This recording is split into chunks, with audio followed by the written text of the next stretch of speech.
How you doing, guys? ZDEyE here. So today I wanted to discuss regarding of Final Fantasy 16. So there were plenty of previews going on for this game. A lot of expectations have actually been met as well. So basically this game, as expected, and perhaps maybe to nobody's surprise, this game is actually going to be one of the bigger games that's coming out this year in 2023. So you know what? I cannot wait until June comes around faster so I can get my hands on this game. I cannot wait to experience this adventure and the gameplay as well, to see what's got in store for us as well. Now, previews have talked about this game, and basically there's just simply nothing but positive things to say. And you know what? That's fantastic.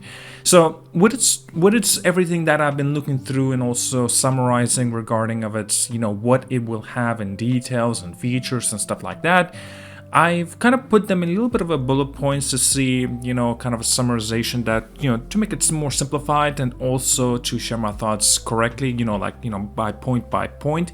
And as such, for example, that the story is gearing to be around 35 hours. That's, of course, I doubt that's just genuinely would be 35 hours. I'll say maybe closer to 25 to 20 hours, like if to have expectations of what you will be achieving within this game and how you will be progressing through.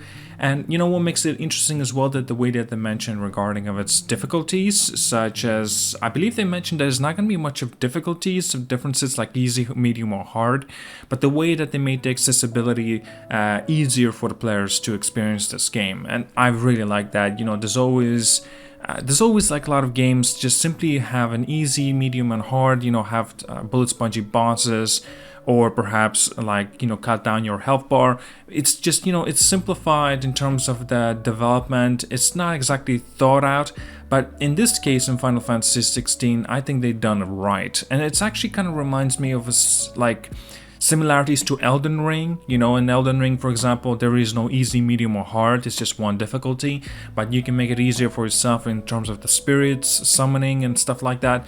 And of course, they genuinely give you help. In this case, it kind of has the similarities to here as well in Final Fantasy 16, and I absolutely love that. So, of course, like it's been mentioned, this is going to be a dark as like kind of direction towards an RPG with great action sequences.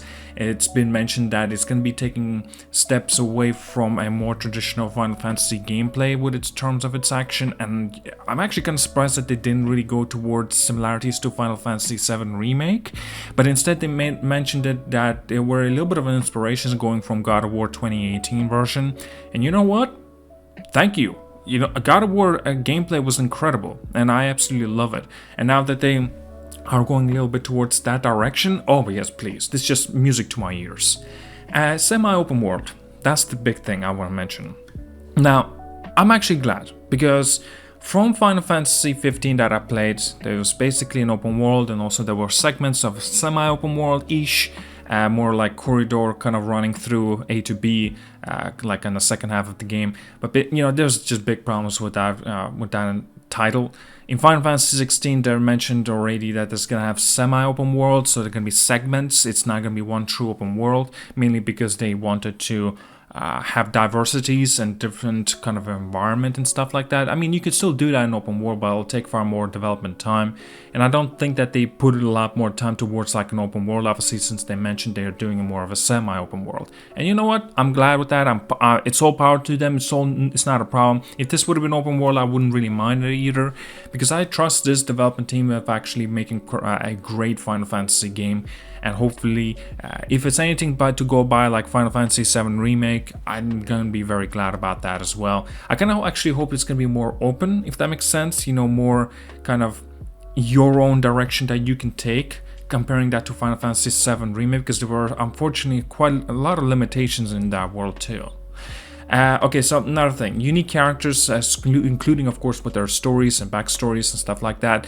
It seems interesting. Of course, we can't really get too much out of this, unfortunately, since there is a preview. It's actually quite an early preview as well, like at the very end of February, and yet the game is still coming out in June. So of course, there's going to be plenty of time, plenty of months of actually polishing up this game even more. Not to say that, you know, character development needs to be polished up or something like that, but I'm talking about the gameplay that needs to be polished up, and you know, the game itself in general. But still, yeah, I'm looking forward to the characters. Like, they do genuinely seem to be interesting, so I cannot wait. There's been a mention as well, there's gonna be 11 plus hours of cinematics. That's, wow, that's a lot. So obviously it makes sense why it will be, well, they say it's gonna be like about 35 hours of gameplay, of a story in terms of that, so it makes sense. But again, I don't believe that 11 hours is gonna be just purely the main story, maybe some side activities as well included. This is gonna be awesome. There's been a mention that it's gonna have no loading screens. I feel like they're gonna have to do a little bit of trickeries in that, because, you know, for example, cutting through some kind of cliffs, or like, you know, going under or something like that slowly through those small corridors, that kind of actually hiding the loading screens. But again, PlayStation 5 makes it, you know, quite possible to do this, and this is why they don't really need any loading screens in the PlayStation 5. 30 FPS and also including the 60 FPS modes. Obviously the best option is the performance mode with 60 FPS. Doesn't really matter about me playing this game on a native 4K quality with 30 FPS, because 60 FPS takes the cake all day long. Demo has, well, been mentioned that the demo will be planned. And it is planned, not like it will be, but it will be coming sometime soon. I cannot wait to experience it. I'm going to share my thoughts about the demo as well. You know, what kind of differences would there be comparing to Final Fantasy VII Remake and also Final Fantasy 15. It just genuinely makes it interesting. So it's been mentioned that it's going to have seamless game to the cinematic transitions. Nothing really like, you know, brand new information regarding that. But you know what? I'm like, it's all good, because, you know, this means that the development team have actually tried to make this game as the best as possible, to a degree like Rockstar Games in their main titles like Grand Theft 4, Grand Theft 5, and, well, of course, presumably Grand Theft 6, you know, in terms of the quality in that aspect. So, you know what? I'm looking forward to it. It's going to be very much exciting. June 22nd can't come soon enough, and it's gonna be an interesting adventure within this game. Alright guys, that's all I really wanted to mention regarding Final Fantasy 16. Kind of made a little bit of a summarization, you know, to make it a little bit more, how can I say, understandable maybe, if that's the right word. And basically, you know, to have a little bit of a keen details regarding what we should expect out of this game. Alright guys, like and subscribe, see you guys all later, and of course, have a wonderful day.